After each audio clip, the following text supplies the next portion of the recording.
Ladies and gentlemen, let's get ready to rumble!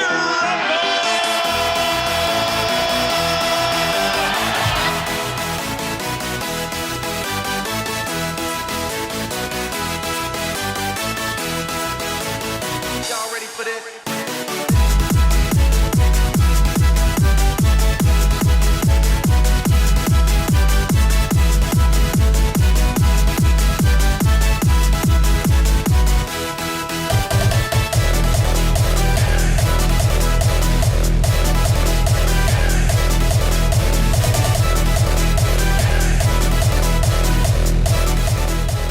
Welcome back to another episode. This week, it is our first current NHL coach, André Tourigny. Is right?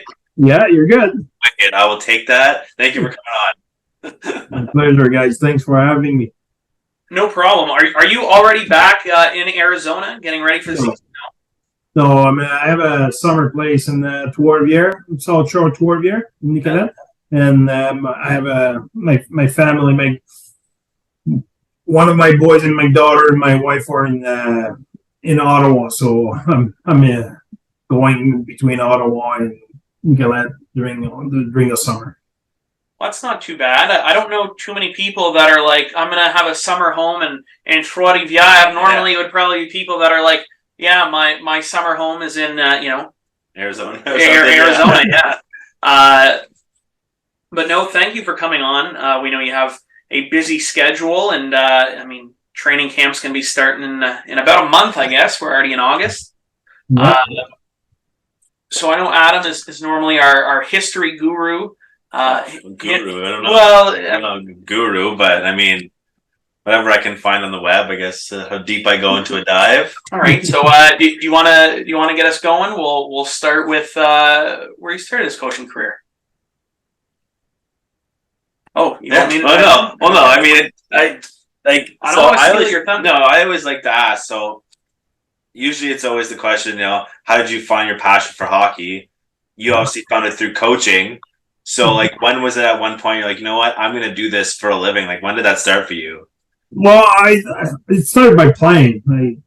I was a hockey junkie all my life. I really loved playing. I was not good enough to be a professional player, but I was really passionate by the game. And even when I was playing, I was saying I will stay in the game, and hopefully I will have the opportunity to coach. So after my junior, I played a little bit of semi-pro in Quebec and start coaching right away. And I was playing and coaching, and started minor hockey and Pee Wee, and then Bantam and midget, and then I had an opportunity to go junior major with the Franker in Shawinigan as assistant coach. So it went fast, but the door opened when I became a scout for the Shawinigan Cataracts. Stefan Pilat, who's now a scout for Anaheim in the NHL, was the chief scout, and he needed a bird dog kind of in our area in Trois-Rivières for the local talent, because we were at Shawinigan, we were in the team in the area, and I was coaching in the Bantam AA back then. There were no AAA. So he asked me, and that's opened the door of a relationship with Denny Franker. And following year, then he asked me if I wanted to be a coach on his staff. And from there, a lot of doors opened. So to answer your question, I always had the passion for the game. I always wanted to be around the game. Even when I was coaching and playing, and even with my time in Hawaii, I was playing 3 or 4 times a week, even with the busy schedule of the junior. So I always loved being a player and now a coach. So, as when you were coaching the Bantam and the midget, and even I only played Bantam, midget. What's the other one? Pee Wee. Sorry, go Pee Wee. Yeah.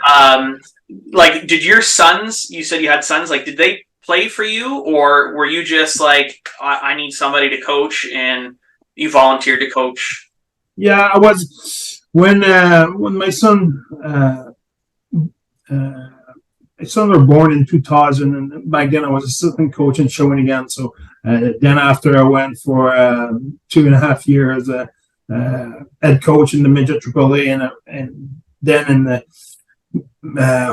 November 16, 2002, became the coach of the Rowan Radowskis, and I stayed there for 11 years. So when my kids started to play, they were coming and practicing skating with the boys, the older guys, and that was pretty cool. 5-6 years old, skating around with the vet after the game, a little bit their hero. And the players were fantastic with them. And then they play minor hockey in Illinois. And I at the start, I did not want to be involved. And then you feel you can help a little bit. So I started to get a little bit more involved. And at some point, I coached them when they were Pee-wee.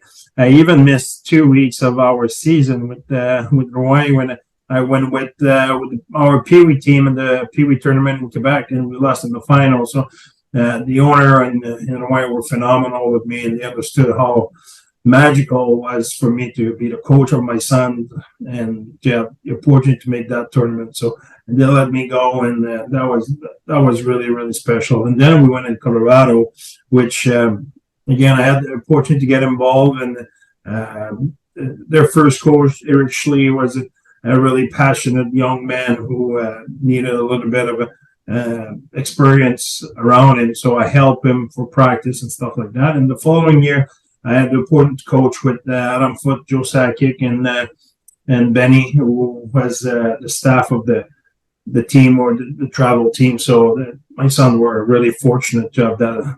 Adam Foote was the head coach, Joe Sakic, the assistant coach, and myself was doing all the practice and with them. So that was pretty, that's not a bad coaching staff for sure. Yeah, for a Bantam team, it wasn't bad at all. So yeah, no kidding. Yeah, and then when I coached 67, they were playing junior A, and they came as affiliate with us, and Felix finished his 19 years old year, played for us all year with the 67. Unfortunately, COVID stopped our season, but we had a really, really, really good season. So that's the best memory I have in hockey. If you ask me, the best moment is when I had the opportunity to coach my sons and share those emotional and intense moments with them. That's really, really special. Yeah, and that Pee-wee tournament in Quebec is huge, and it's so fun to watch. And there's so many good players that have come that I'll see on this day in whatever Steven Stamkos, PK Subban, and whoever we're playing against. That tournament. Yeah. Okay. Yeah, it's huge. It's huge. Oh yeah. And you have to go there to understand. When you go there, there's a spirit by its own. There's a soul there. People are excited. There's people who've been there for 30 plus years, and there's a kind of a really a lot of energy around the player, the building, the crowd, and the city, and everything. So that's really special. Because there's also another tournament in Alberta, I believe, too. It's I think it's a PE tournament. That was really huge. Because I know a team from Quebec. The team just won.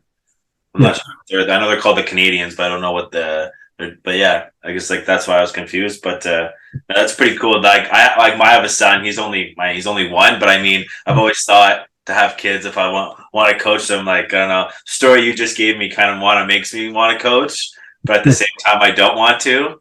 Yeah, exactly.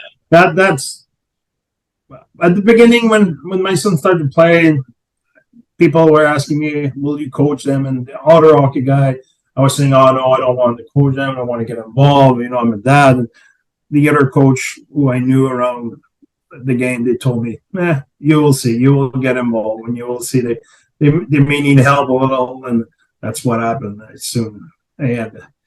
At some point, you don't want your son to be penalized as well, in the sense of you can help and you have a good environment and good structure, so you want to help. I think that other coach definitely probably reeled you in a bit. Sorry? I think he reeled you in a bit. I think if I had a dad on the team I was coaching that That's That normal. was definitely the most qualified guy for the position. I'd be like, yeah, you should come aboard. Come on a couple practices. No, that's for sure. During the summer, our summer team, we had Gilles Bouchard was the head coach, who was in Syracuse and now is in Sherbrooke in the Q. But we had as well Benoit Gru, we had myself, we had Sylvain Rodriguez, the goalie coach for Edmonton, and the farm team were Bakersfield. So we we had quality coach there as well. So no, and it's still the same. Example, the coach of McGill, where my son Felix played, sometimes ask me questions, send me email, ask me information. Same thing for his coach in Ottawa with the GGs. It's normal. It's the same thing than me calling other coach and wanting to have information. We want to share information. Every league in the world are copycat league. So we want. Yeah, there's only so many ways to run a power play and a penalty kill. So yeah. No, but it's many things. It's leadership. It's how you manage your leaders, how you power play PK, or what's your neutral zone forecheck, or what's your team rules, or what are you doing as a team builder. There's a million questions you can ask you, because when you review what you're doing as a coach, your plan, everything, there's always something you wonder, what's this team example for me? There's a little trigger where Boston in their D zone, they do certain thing, and I wonder how exactly they teach that. What's the key point? So if I had an opportunity to be a fly on the wall for the training camp in Boston, I would love that. To learn that, and I would love to be in 32 or 31 other coaches room and meeting room to hear all other coaches do. And I think that's just the way we are as a coach. We're junkie for information, to learn, to grow. We watch every conference we can find, every TV show we can find, football, basketball. I read books all about trying to pick up a few things where you can get better. Hey, well, you obviously picked it up pretty good, because you're doing pretty well for yourself. So, so you said you coached in Rouen for 11 years. If I heard you. So after that 11 years, how was it transitioning to a new team after being with the same team for so long? Well, first, Huskies were my baby. I arrived there, was the 7th year of the organization. I was the 6th coach in 7 years, but and we had unbelievable owner who we built a really good program there with Jacques Blaise, owner, was unbelievable. Michel Belanger and Pierre Coutier, my two partners, and we had success. So when I left, Rouen was part of me. That's where my kids been raised in Rouen and everything. So that was really emotional. But having an opportunity to go in the NHL, to go coach the Avalanche with Patrick Roy for 2 years, and my kids back then, they were speaking only French, so I have a chance to go in Denver and learn English and learn new environment, and kind of discover that you can achieve everything if you put the time and the work for them. I think it was important for Melanie and I to make sure they understood they don't want them to put their own roadblocks. Stuff will happen in life, but you can achieve whatever you want. So moving there, learning English, new friends, new hockey team, new everything. I think it was really good for our family. So that was a really cool experience. Then after 2 years, I decided to go with the Ottawa Senators, and unfortunately for us, after 1 year, Brian Murray left and Pierre Dorion arrived, and he decided to clean the house, and that's where he brought Guy Boucher. So I was part of the guy. That's the only time in my life I've been fired. So that was as well an experience. That was something. Yeah, it was weird because I feel it was out of our control in the sense you're assistant coach first. Second, it's a new management. They want a fresh start. That's but was only 1 year. I was there only 1 year. So after that, I went to Halifax with Bobby Smith, signed a 5-year deal. The plan was the first 2 years for my son to stay with my daughter, stay in Ottawa, graduate from high school. And for the last 3 years, my daughter and my wife were coming with me in Halifax. But during the process, after the first year, it was really tough for me to be away from my family. So some people can do it. It's just for me, I'm not a guy who do much. I work and I take care or I spend time with my family. That's what I do. So that was a big part of me who was missing. So Bobby Smith talked to me after the first season. It was fantastic. He asked me how it was, and I told him, it was tough without the family. And he told me Jeff Hunt, who was the owner in Ottawa, was looking for a coach, and they asked Bobby the permission to talk. And back then, Bobby said, "Listen, when he bought the Moosehead, he was living in Phoenix, and he went for the last 4 months of the season being the coach. He took over as a coach, and he said his family stayed in Phoenix, and he had 4 children. And he said that was the 4 longest months of his life. So he understood my situation. So he told me then, he said, listen, if you can find a deal with Ottawa, we'll let you go. So that's the way it happened. He made a deal with the 67. And the 67 hired me, and then I stayed there, finished the contract in the sense, my contract from Halifax to Ottawa transfer kind of. And I stayed there for 4 years. So my boys graduated, my daughter graduated during that time, and the plan was after that, when my kids will be at university, I will look to go back into pro, and that's the way it happened. So I got lucky on that one. In Arizona, I arrived right away after that, and got the job in AZ, and now we'll see what's next. Wow, that really sold yourself. Oh, I sold myself. I just get lucky. I think when people ask me how I get my path, I think it's just to be at the right place. You have to do your work every day, and I think I never choose any. First of all, I never have a job I applied. I never call anyone to have a job. I don't think that's the way it is in the hockey world.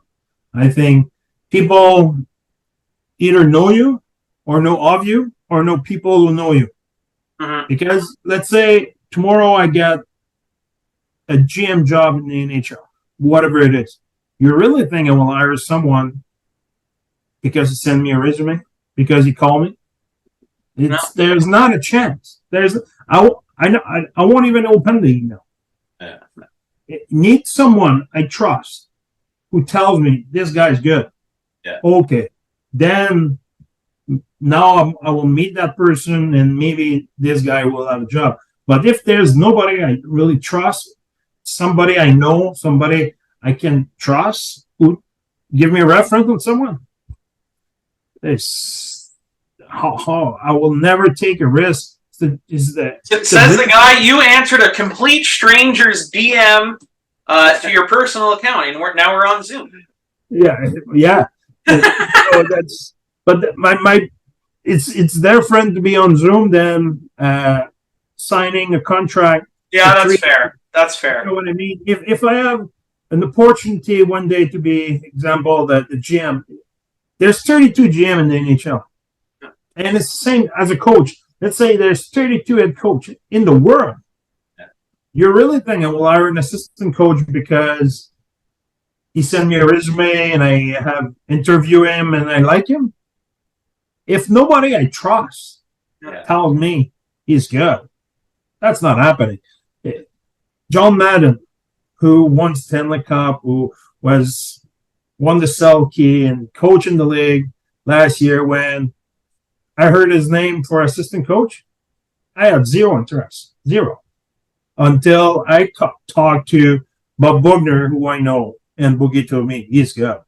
And I talked to Gerard Gallant, who I coached with Turk. I coached with Mike Kelly, and both of them told me, Bear, that's good stuff. You will like him. Okay, then John Madden had a chance. And we met John Madden. He was really good, and we hired him. But without Boogie or Turk telling me, this guy's good, it's not happening. So it's the same for me. I can call you and I tell you everything about me. There's no way you will put your work of all your life, because you work all your life to become a GM in the NHL. You will not put all that work to hire someone because he has a great interview and because he sent you a resume. It's because Bill hired me because he saw me coach in junior, follow my team, he saw me interact. We talked for years, him as a head scout and me as a coach in junior, and he knew of me. He asked the people around me, and the reference he had, that's what gave him the trust to hire me. Now, I did not call Bill and say, you know what, I would like to coach your team. He knew where to find me if he had interest, and that's exactly the way it happened.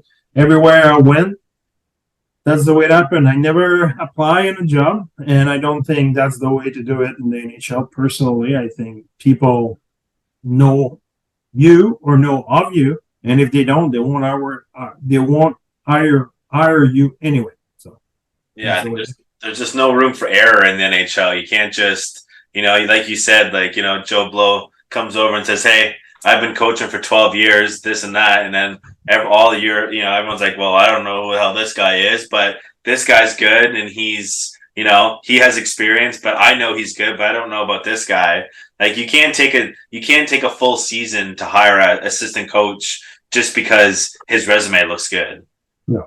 I get what you're saying, and I think I agree with that. I think, in my opinion, I think it's the years of us being Habs fans and cycling out through the same three coaches. Yeah. And then we finally went, and then we got a nice change with Martin St. Louis the last couple of years. So hopefully, I think there's still going to be a few changes in the coaching, but I don't know. But why Martin St. Louis got hired by Montreal? I think that's a great question. That's an easy one. Kent Hughes. Kent Hughes. Exactly. And then Kent Hughes knew him, trusting him. Yeah. He knew people around him, so he hired him. Yeah. And they brought in Vinny. So Vinny LeCavalier, I know he's player development. And that's it's not about having your friends. It's not that at all. No, yeah. It's knowing you're going in the trenches. Yeah. Who you want to go in the trenches with. Exactly. You want to go with someone you don't have to look behind you to see what's going on. He's good. I worked all my life to have an opportunity to coach in NHL. You really think I will waste an opportunity because I want to hire a friend? I worked really hard for that. Yeah, I love my friend. Screw that. I know it's a privilege. I know I'm lucky. I know how privileged I am to be there. So there's no way I will take the lesser guy because I'm friend with him. What I do when I look for an assistant coach, I talk to as many people as I can, and I try to find who's the best. And when all the information point in 3-4 guys, I met those 3-4 guys, and I try to find who will help us the most, not who I will be the best friend with. I don't need son. I have 2. I don't need a daughter. I have 1. I have plenty of friends for life. I don't need that. I need good person and guys who we will make the team better together. That's what we want. So hopefully we'll become friends, but that's not the sole purpose at the beginning.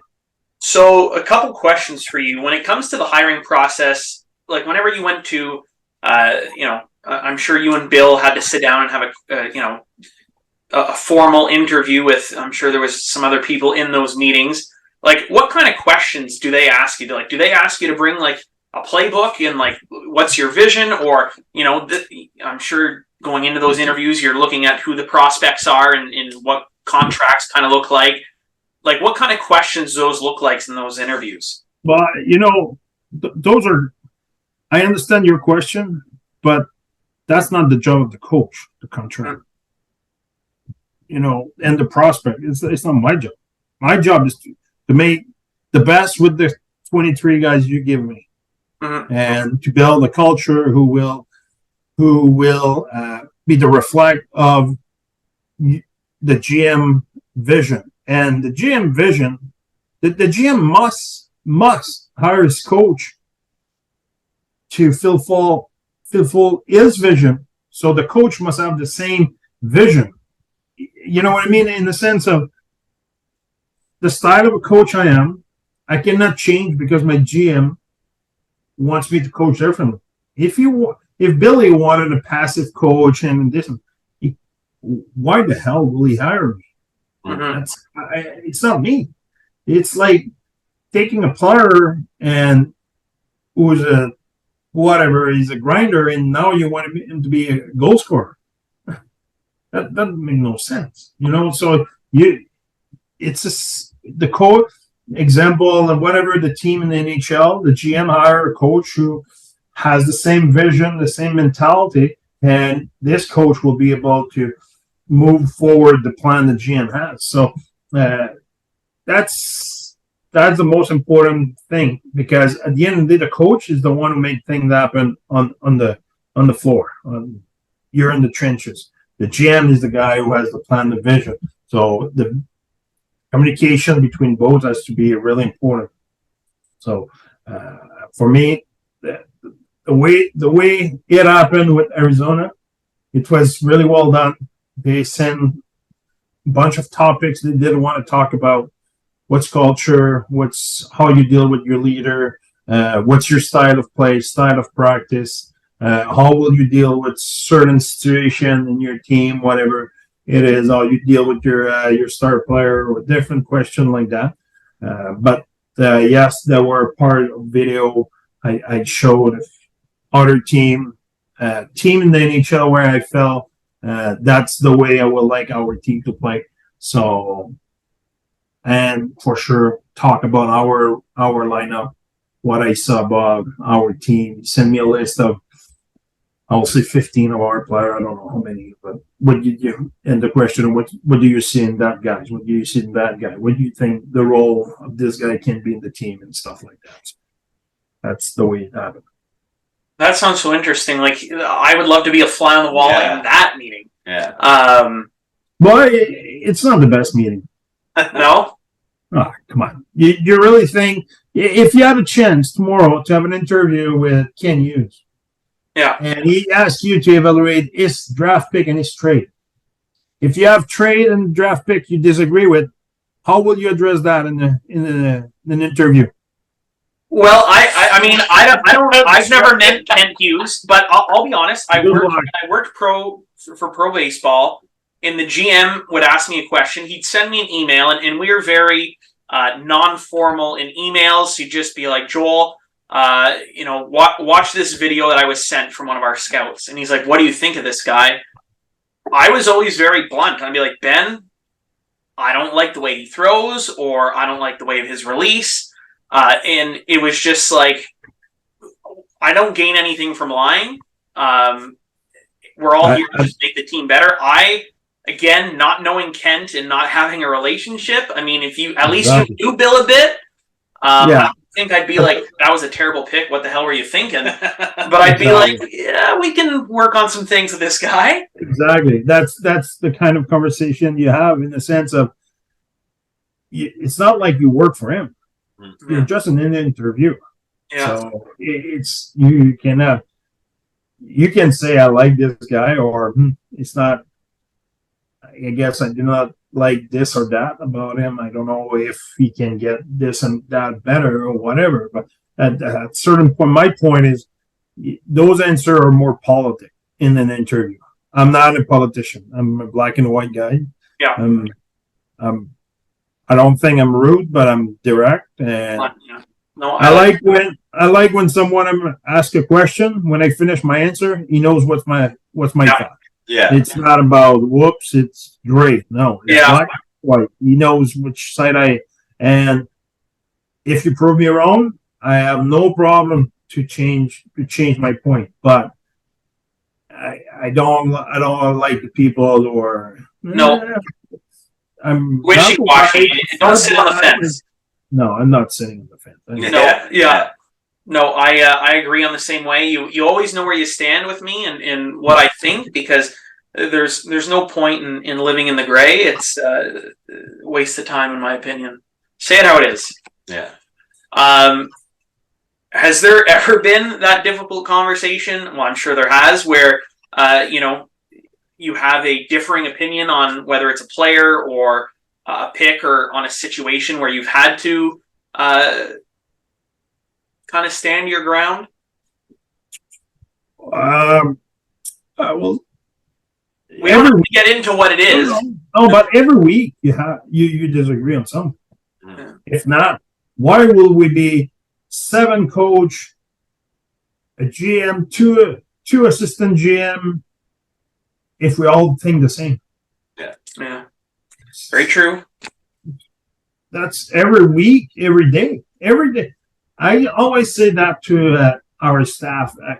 I start every season, will be the same this year. At the end of the day, I will take decision. If you as assistant coach, you know I'm not taking the right decision, and you're not saying anything, and it's a mistake, it's your fault. Because you knew I was wrong, and you didn't do anything. I don't want to go in the trenches. I don't want to go to war with someone who he knows I will get killed, but I won't do anything about it. Mm-hmm. No, if you know I'm wrong, it's your job to fight against me and tell me why I'm wrong and why I should not do that and what I should do instead. That is what I want from my staff. I don't want yes men. I don't want Bear's the head. He's the head coach and he does his thing, or that's what he wanted to do. No. I'm not the best coach in that room. I'm not the smartest guy in that room. I'm just lucky to have that position where 7 coach who are on the same level. At the end of the day, the decision has to be made, and the way I coach is the majority. I will say 99 times out of 100. If 4 coach on one side and 3 on the other side, we'll go on the side of the 4, even if I'm not on that side. I almost all the time I can say. I cannot say all the time because it did happen. I went in another direction, but it's really rare. It doesn't happen a lot in the season. And that's what I believe. See, if you're surrounded by really strong men, you need to give them power and you need to listen to them. And if they're a spectator, if they're not doing their job of protecting you from your mistake, you need to make a change. I don't need any guy who I don't know what will happen in my back when they're not there, in the sense of if I'm making a mistake, if they don't and they know and they don't do it, they don't prevent me to do that mistake. I don't need that kind of people in my staff. I like that. Great answer. Yeah. So like we said, you started in the Q, then you did a few years in the NHL, and then you came back and you went back and you obviously to the Moosehead and then to Ottawa. Is like for you, did you notice did you have to not change your way you coach the players? Because you did go from young kids coming up to hopefully play in the NHL one day to coaching in the NHL and then kind of back down. Did you notice a difference? Like you had to kind of do things differently, or you kind of just like you said, black and white. This is how I'm going to coach. No. I'm a total different coach than I was in '99 or 2002 or 2008. Hockey change, athlete change, hockey player change, technique, strategy, advanced stats, skill development, relationship with player, everything is different. So if a player I coach in 2004 was with us every day, you will wonder what happened to Bear. Hockey was different back then. If I would have not been that hard, that intense and really emotional back then, I would have not survived. But now, if I was today like I was back then, I will not survive either. So you need to involve. I remember one of the first conference I did when I learned English, and was Scotty Bowman. And Scotty talked about, he coached, I think, in 5 decades, and he said, every time I had to learn and adapt, and every time I had to do it, I thought it was wrong. I thought it was not. No, the old way was better, and I don't know where the game's going, and that's wrong. But he said, I always had in mind, you need to adapt. If not, you will die. And it's the same for me. I always have a growth mindset, and I always say, if we do things like last year, there's 2 questions. Were we the best at it last year? If the answer is yes, what can we do better because the other team will catch up? And if the answer is no, why the hell will we do that the same way this year then? Yeah. That's make no sense. If we're not the best and we keep the recipients, make no sense. So that's the way I look at everything. So our exit meeting with the coaches and our improvement meeting are long, takes time, and we review everything. And I do that all the time. The people who are coaching with me at the beginning, they need to understand that, because I second guess everything. Every decision I take during the game, post game, I second guess everything. And it's not because I'm not assertive. I'm assertive, but I want to make sure we don't leave any stone unturned, and I want to make sure we're not heading in the wrong direction and sitting in our hands and not doing anything about that. So that's just for me the way I like to see things. What I know there's different coaching styles. There's the players coach, or I'm not sure what you would call this, but the John Tortorella, maybe the tough love coach. Where would you kind of categorize yourself in terms of your coaching style? I think I'm a player coach. I think I have a really good relationship with player. I'm direct. Like I said earlier, there's no gray. It's black or white. But that doesn't have to be rude. That doesn't have to be.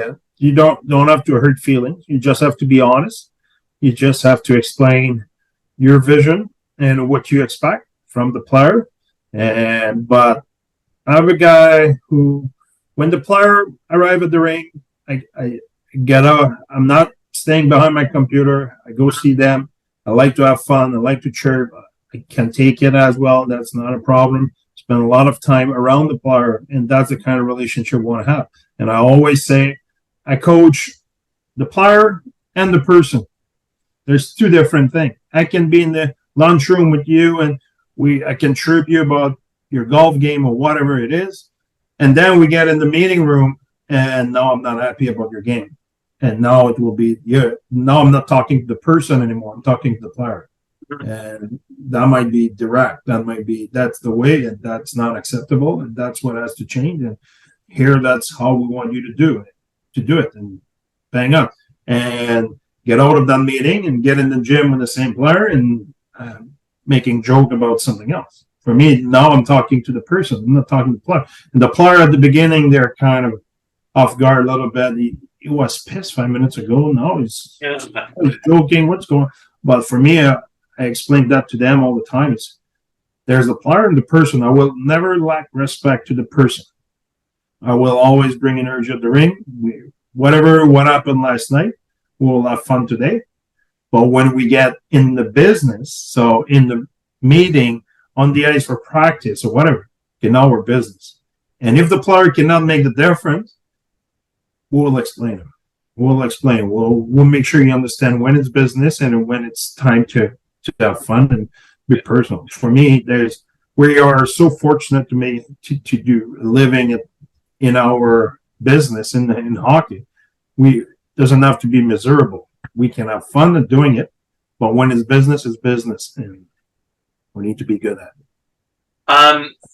Another question, talking and you kind of mentioned earlier, following the GM's vision. Do you have, or are you ever consulted whenever it comes to like trade deadline or free agency? Like, would Bill draft based on your strengths or on, Alex is really good at, Andre is really good at getting this out of the guys. Like how much of that are you drafting or trading or signing players that fit the coaching style, or do you find a coach that fits the player style? It's the latter one. That's what I was explaining. You need to find a coach who fit your philosophy as a GM. You know what I mean? In the sense of, I like Augustin a lot. If Billy did not like Augustin, well, you cannot hire him because we will never see the same thing in the player. That won't work. That just he will bring me a team I cannot coach. Yeah, that's a major issue. That just doesn't fit. And at the Reavers, if Billy likes a team who hit or drive or tough, if the coach did not like that, he cannot coach a team of Billy because Billy will not like the way his team play.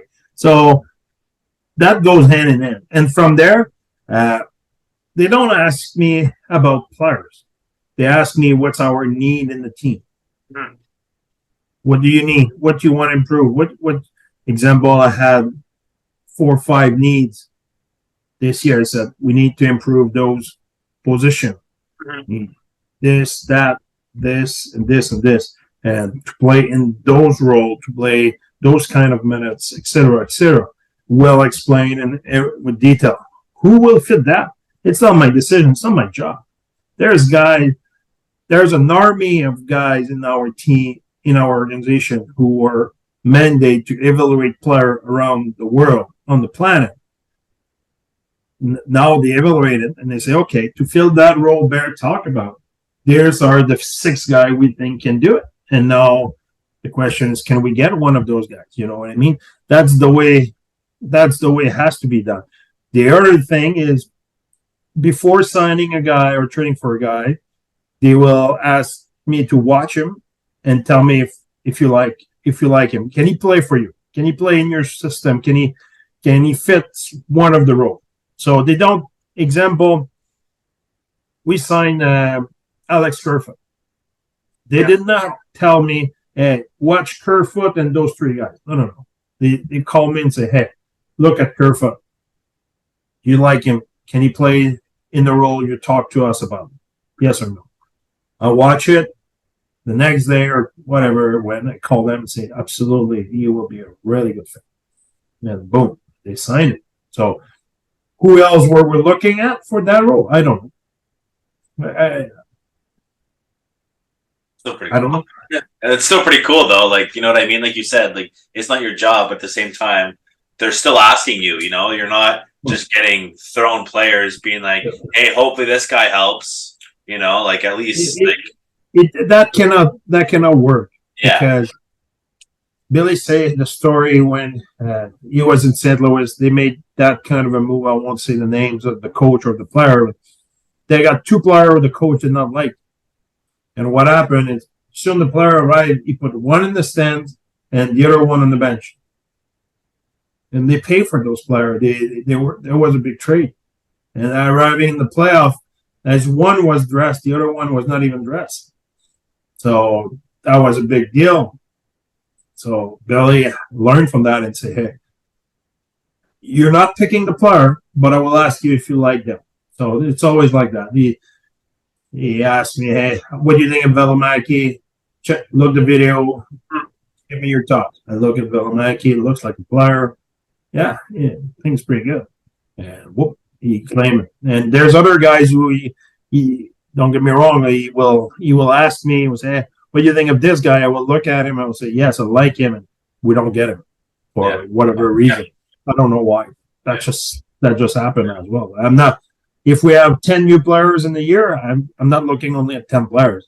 Probably 30 players, and we get 10 of the 30. So, do you ever, like, I know you mentioned when you're looking at like assistant coaches, and I'm sure it's the same thing for GMs, kind of doing checks of like, hey, do you know this guy or that? Like if you have a guy, let's say Kerfoot, just came from Toronto, and throughout the year, Bill has an opportunity to acquire somebody from Toronto. He says, André, take a look at this guy.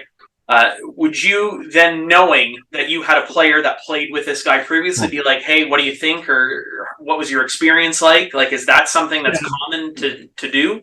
You cannot arrive and say, hey, example, ask it, Libushkin, hey, what do you think of Kerfoot? You play with him, and you cannot do that because now Libushkin will sit Kerfoot, hey, the coach in Arizona ask about you. Yeah. That's you don't want to have that in your room, and you don't want other team to do that to you. But we like to talk hockey, so the guys will talk to me about my time in Ottawa, how was Eric Carlson, how was Dion Phaneuf, how was Kyle Turris, or I will make a comment about how much I like Turris or Zibanejad and stuff like that. So the guys know, and they will do the same. Example, Keller will tell me about Colin White when he was playing with him in college, and he liked him and he's a good guy. Or Smalls will talk about another guy.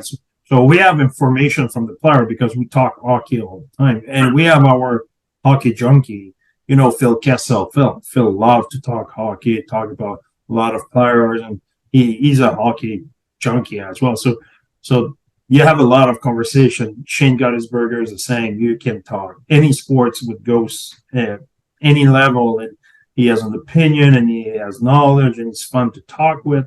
So it's the way it happened. And yes, for sure. Example, I will talk to Bugie about the player in Edmonton and how was McDavid and how was Rosado and how was Ryan Nichols, just because I like to talk hockey.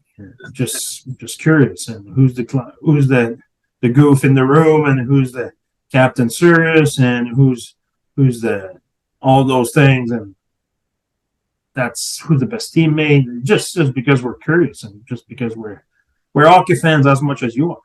Yeah. When you get mad, does your French come out when you get mad in the dressing room? Yeah, I don't know what's come out, but a lot come out back then. I think that's a little bit of French, English, a little bit of English, a little bit of everything. That's for sure. But no, I try to. That's something when we talked earlier about the change. I think try to keep my emotion lower and wait for the next day. I have that law of when I'm mad, try to wait up tomorrow and see what's the sun will bring tomorrow. And if I'm still mad, we'll talk. If hopefully the storm weather a little bit, then we can have a better conversation. Yeah, because I noticed now, even like I think it was Paul Maurice. I don't know if he was mic'd up or something. I think he might have been mic'd up, and you can hear him talking to the guys. Like Joel said earlier, like Tortorella, he would either yell or be angry, but like Paul Maurice, he's talking to them. He's like, "Hey, man, like, what were you thinking there? Like, tell me what you saw so I can understand what I just watched you do." Absolutely. So I feel like that's kind of what your coaching style is. Yeah. That's the way. That's there's part of the game. Let's say I don't know how many percent or whatever. Let's say 60. I don't know, maybe 60% was non-negotiable. It is what it is. It's black and white. Yeah. That's positioning, or it's compete, or it's fundamentals, different stuff like that. That's black and white. You do it or you don't. And if you don't, there's no explanation. You have to do it. But there's 40% where there's read. And what did you see? Why you did that? Did you see that? Where were you looking? What you need to look at that. That's how we want to release the pressure here. You need to use your no-brainer release and stuff like that. So those are the discussion you can have with your player. That's sometimes it will happen. Example, even sometimes I will, during TV timeout, I will give the iPad to one of our iron player, Keller or Schmal, say, "Hey, what do you see in the ozone? What do you see? Where's the hole? What do you see?" Because sometimes they see things, they feel things. If I can do it, I will do it, in the sense of sometimes there's a lot going on. So I know we need to fix something. I don't know what it is. Sometimes often I will use an assistant coach. Often I will use player. Hey, what do you see in your, because Kel's example, Keller is the one I ask a lot because he's always looking when the iPad. He's soon he will have a iPad on his glove. He always has an iPad. So he's looking. So sometimes I will just ask him, "Hey, what did you see? What did you see in the park?" He will tell me, we need to play weak side. I should have seen it. I didn't do it. Or sometimes he'll tell me, hey, puck has to come quicker here so we can make the next play. And he will have an opinion. And then I can look, or I can say, I agree with you. I saw the same thing, or whatever. And then we can have a quicker and cleaner communication. But it will happen sometimes in the ozone. Hey, what do you see? And they will say, hey, the back of the net is open, or whatever. He has to open the ice, or whatever it is. I think it's give them responsibility and it speed up the process. Sometimes they will give me an answer I don't like as well. It can happen. Say, I don't think so. I think that's what we should do. And we can have a discussion, but try to not bruise the apple. Yeah. And you know what? That comes back to just fundamentals of everybody wanting to be heard and feeling as if their opinion matters and in value. And,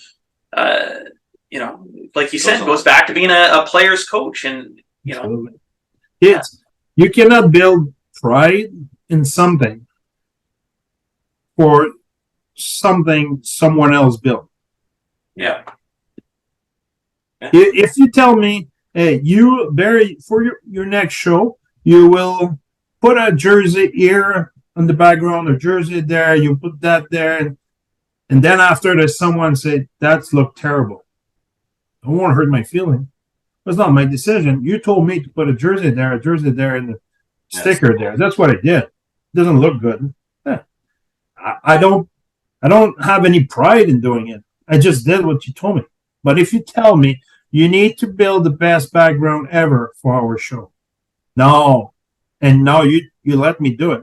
Now it's my job to make it great. Now if you tell me it's no good, now I'll take it personal because now it's mine. Now I'll take pride. Now I build it. So that's different. That's the difference between giving a task and giving a responsibility.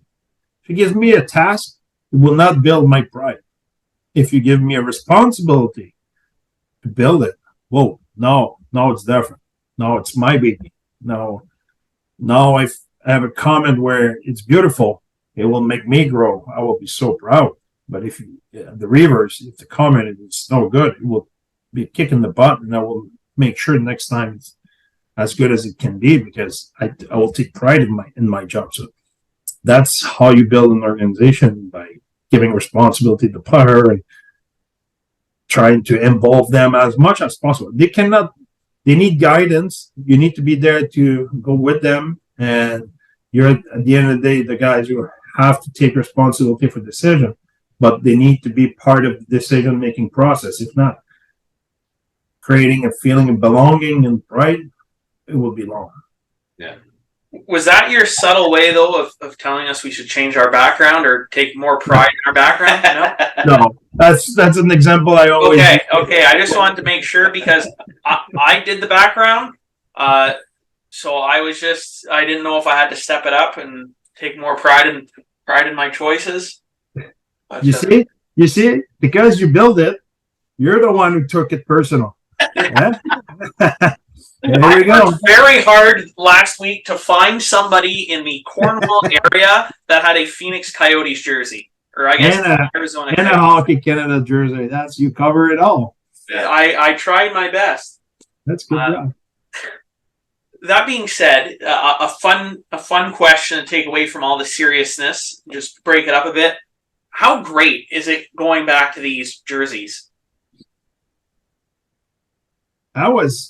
Honestly, when I arrived, the new ownership, they were there for 2-3 years, and they say when they bought the team, they made a study and a survey. when the people asked, it was three things. One, the location of the rink. They didn't want to be in the East Valley, which where we're going.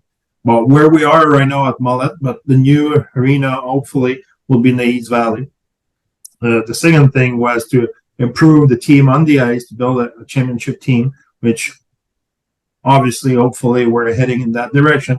And the third one was to bring back the Kachina. So I was, at the beginning, I was kind of, really? What? The people cared that much about bringing back the Kachina? They do. So it means a lot in the Valley. The girls program called the Kachina, and I think it's their logo, their jersey, they're proud of it. Yeah, I love it. It's classic, right? It's yeah. We'll rewind a bit. I know, you mentioned your first, crack in the NHL. Your assistant coach for Patty Roy. How intense is he? Because he looks like he's about like one missed pass from blowing a few veins in his forehead. No, he's really smart. He's not like the people think. Okay, he's emotional. I won't deny that, but it's people think he's out of control. It's way more planned than you think. Like in the NHL, when he blew a gasket again, Anaheim in Bruce Boudreau, where he almost threw the glass. That was our first local game, his first local game. So that was, he knew what he was doing. He didn't want to show passion. He didn't want to prove to the fans, hey, we're back and we're giving a show. If you remember Colorado, I think the first time they did not have a sold-out building was in 2008. So from 96 to 95 to 2008, they were sold out. And then they had the drop. They finished last and all of it. And that was not even a sold-out building when he did that. And for him was calculated to bring the passion back and the fans back and everything, because he's hardworking. That's all stuff you don't know a coaching against. A coach with him, he works hard. He's not afraid to put the time, and he's a system guy. He's systematic. It's all about system. He's not a guy who will focus on the details or fundamentals. He's all about system, and he is really calculated in all his comment to the media or to the player. I'm a little bit more a guy who will go with the flow. Him is really calculated. He will review his meeting, how he will angle the situation with the player, how he will bring last night game, whatever the situation happened in the game. He reviewed that with the staff, and he talk about his angle or how he want to bring things. So it's not people think it's automotive. No. It's calculated. And same thing with the media. Every morning he will start his day with that. He will look what's in the media, how he has to address the media, which angle they will give to the message and everything. Then he will talk about practice. Then we'll practice, and then he will go address the media. So there's nothing loose where people think he's emotional and is right and left. No, that's not true. That's not like an evil genius with he's we're all playing checkers and Patrick Roy's playing chess. Yeah. I will say this, I learned a lot from him on that front. Because for me, I never had to deal with media. In the sense of, for me, I never sat and said, okay, I need to learn to deal with media because that's part of what I want to do. No, I didn't want to be a coach. The media were just there. It's just, I was not, example for me, I was working and now my PR guy will arrive and say, hey, you need to go meet the media. There's free media. Okay, I was getting out of the office and going to do the media and could not wait to get back, finish my work. So I was not prepared to go, and it was not a big deal for me. It was just, okay, it's part of my task and I will do it, and that's it. Patty taught me, no. You need to control the message. You need to be prepared. You need to make sure you know what you will say, which angle, protect your team, protect your player if you have to, attract their attention in the direction you want, not the direction they want. And all of it give me a tremendous knowledge. Obviously, Patty, with his stellar player career, had to learn to deal with media, crisis, Stanley Cup, and all of it. So he was really good for me. He taught me a lot, and I learned a lot from it, and I think it helped me. It's nice to hear the record set straight, because we only see what the media whatever the way they spin something. Right.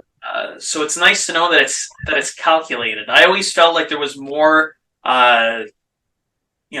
more to him than what is said. Yeah. I think he is good for the game in terms of the passion he brings. Because you don't do like you mentioned the Bruce Boudreau, the glass thing, and I know when Tortorella was in Vancouver, they had a similar thing. I forget who the coach was in Calgary at the time, but Hartley. Yeah, Hartley. Like you don't do that if you don't care. Yeah. No, exactly. Oh, yeah. Patty. And I feel like everybody's trained now almost like robots sometimes. Like when we were doing interviews for Hockey Canada, we really had to figure out how to get the interesting or the off-scripted answers from guys. But like, the guys that care and that are passionate and that are almost willing to blow that gasket sometimes reminds you of the human element of the difference is now the player they live in that world. Mm-hmm. The Twitter and the Instagram and the Snap and all of it. That's their world. So now they're more prepared. They're more structured when they face the media than they were. They were not. We were not prepared like that. We did not know what to expect. Now the player, that's why it's the same player interview for the draft. No, you talk to a politician. He knows what to answer. He's prepared by his agent. There's no secret there. You ever throw like wrenches at guys in questions? Like I remember, after you do so many interviews, it's the same, questions. What would you do in this situation? And you're talking kind of morals and values and how you would handle things. But like I remember being in one interview, and it was in high school, and it was to be like a fryer's cook at a fast food joint. And they're like, if you were an animal, what would you be? Yeah. And I'm like, what does this matter? I'm old school on the interview. I'm not an interview guy. Yeah. An interview for me, it's like a campaign to get elected. Yeah. Means zero. For me, I'm the only soul on this planet to think that. But for me, if you want to know, don't talk to him. Talk to his teacher. Talk to his coach in the Pee Wee. Talk to his coach in the Bantam. Talk to his billet. Talk to his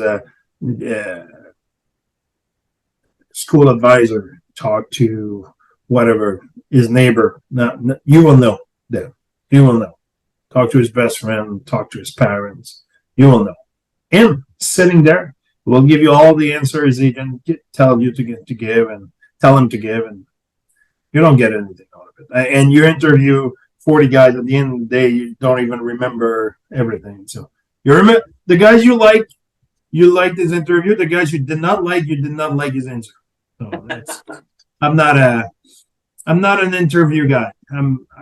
I believe in talk to the people who know him, and you will have a better picture.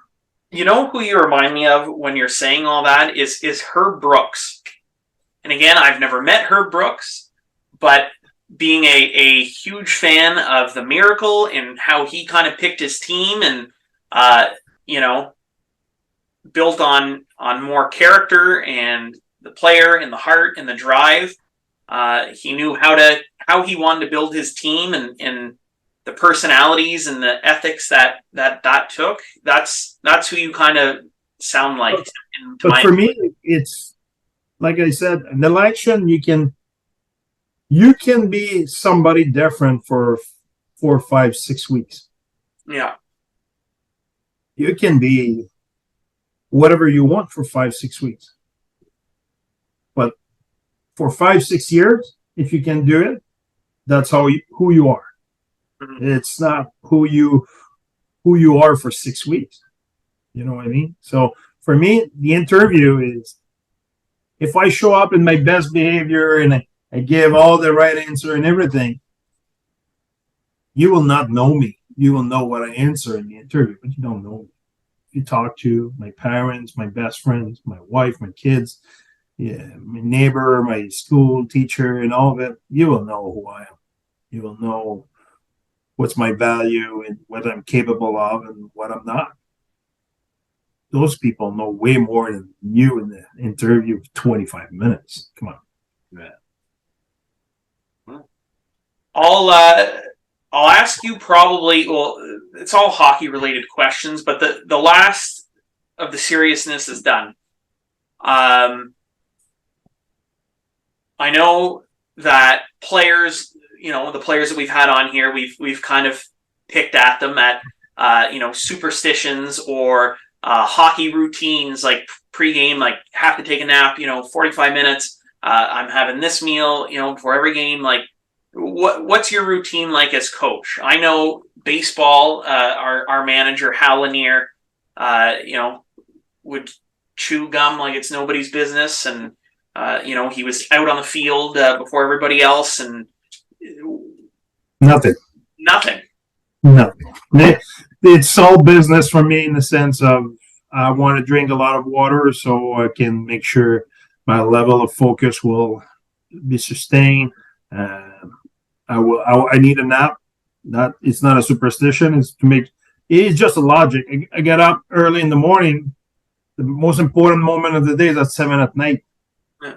If I want to be at the best level of focus and energy, it will not be 12, 13 hours later. It has to be, I need that nap to make sure I will have energy.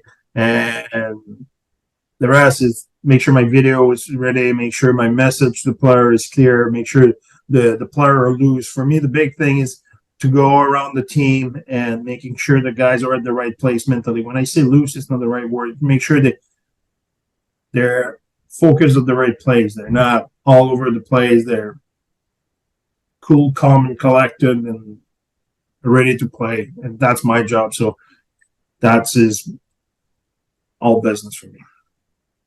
All right. You brought up Phil Kessel earlier. Yep. I think he gets a bad rap for, they're always joking about his hot dogs and, not wanting to work out. I forget. I think it may have been Randy Carlyle asked him to like get on the scale at like pre camp, and he's all like, "No, you get on the scale."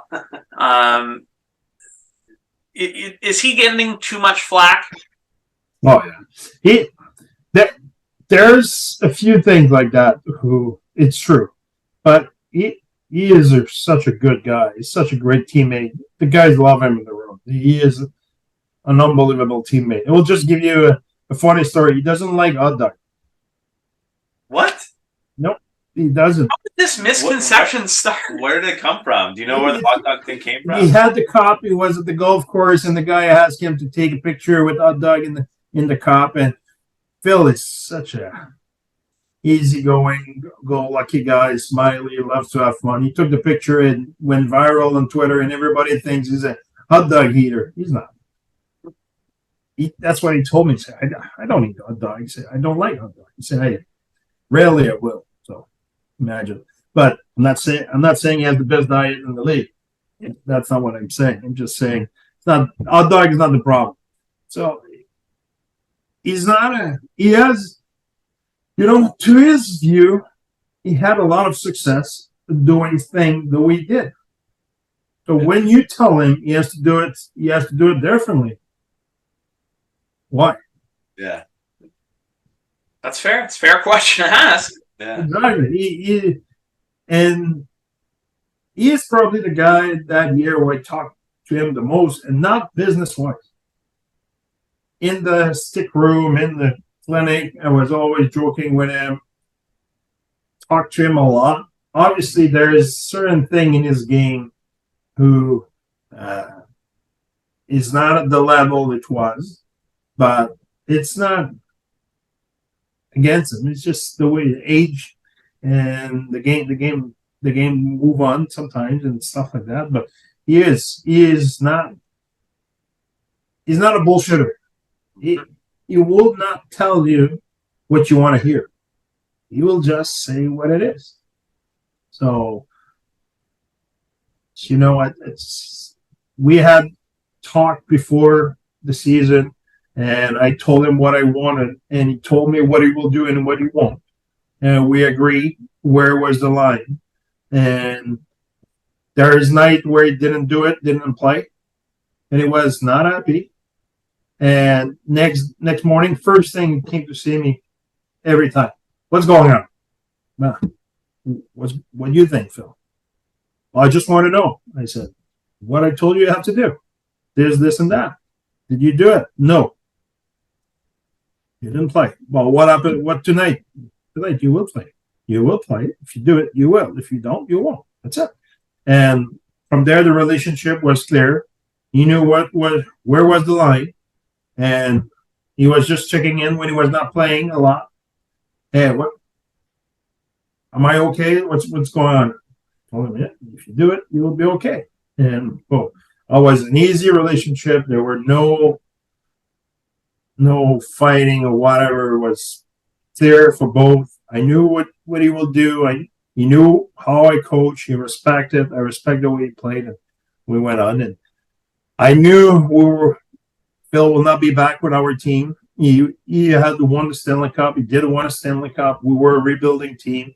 I knew he will try to go in a different direction, and there was no hard feeling. He loved our team. He loved his teammate. His teammates loved him, but we were just not a match anymore. And he went on and won the cup, so everybody's happy. Want to clear the air on another asset of hockey that gets a bad rap, and that's Mullet Arena. Is it like, I feel like whenever it was announced that the Coyotes would be playing in like a 5,000 seat arena, it's Bush League or like, can you kind of clear up the misconception? Like, is it, other than being smaller, is it up to NHL standards in terms of what it offers, I guess? Boy, it's one of the best setup for a visiting team in the league. There's no doubt about it. And for us, for a local team, we have the same setup than them. Basically, it's a mirror. It's what they have. We have at Mullet, but we're on Mullet only 41 days. For only for the games. We're not even morning skate there. We're in Scottsdale. We're North Scottsdale, so we have our practice facility there. It's top notch. We have 3 sheet of ice, and we're all set out there. So. But Mullet, the atmosphere at Mullet, it's what people don't want to hear. It's really cool. It's fun. People come. They have fun. They have atmosphere. Obviously, it's like a junior rink when it's packed, when there is atmosphere, energy, and everything. So when you're at the rink, you love it. I have plenty of friends from Quebec who hear all the media in Quebec. We hear talking about Arizona like they knew. They never come in Arizona, but they know better than everybody. Yeah. And when my friends are coming, they all tell me, wow, that's great. I never expect that. I go, well, why didn't you not expect? Oh, the media say so. And say, okay, the media will never come, right? Yeah. Those are the people you're listening. Yeah. Well, whatever. The point is, it's 5,000. It cannot. The problem is not the size. It's not the atmosphere, or great is the game, or great is the building. Building is brand new. It's great building. It's how can you have NHL revenue with 5,000 seats? That's where the problem lies. That's at the end of the day, if we want to be successful, if we want to grow our revenue and having more money to spend for players and everything else, we need a bigger building. But if Mullet had 15, 20,000 seats, that's done deal. That building bigger, that's NHL. That's NHL. That's good. I loved it. That's great to hear. Yeah. It's 5,000. It cannot be NHL in the long term. It cannot, because revenue wise. But our player love it. The opponent love it. My friend who came from everywhere, I have plenty of friends who came. They were all surprised and they loved it. It's 5,000. So you cannot have NHL revenue and sustain a successful franchise in that size of a building. But as Mullet is great. It's great. So the last question I have, we ask players normally, if you're a defenseman, we'll be like, who's your favorite D partner, or sorry, your ideal D partner anytime.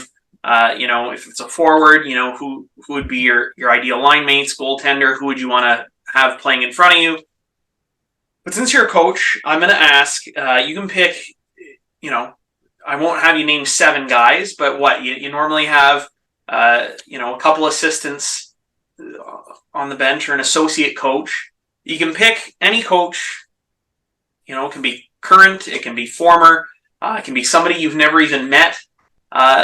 If you could assemble your ideal coaching staff, who'd you pick? Well, Mario DML will be my coach with the D, that's for sure. Okay. Have a chemistry with Mario and did an unbelievable job with all the years with me, and that chemistry cannot be replaced. It's tough to answer your question that way. I think I will say I have a ton of respect for a lot of coach. I'm a guy who likes to steal idea from everything. I learned a lot from Mike Babcock in his heydays, and the way his intensity and the way he prepares his team and everything. That was really good. I had, all my experience with hockey, and I think I'm at 11. All the coach but one, but 2. All the coach with but 2 are in the NHL. So that gives you an idea. Coach with a lot of good coaches. So that's. I think Ken Hitchcock in his heyday was a genius. I think he had a strategy ahead of everybody. I think Jacques Lemaire was really, really good coach. And you look at in our day and age, you look at John Cooper, the way he handled personality and conflict and coach his team and get the best of his team every day. I like Bruce Cassidy, even if he is really different than me, but he's really smart and he get the best of his player. The way he coaches team is really, really good. But there's a lot. I like too many guys. I like Todd McLellan a lot. I think he does a really good job. Jared Bernard, it's really good. He's kind of the best kept secret. Nobody talked enough about him.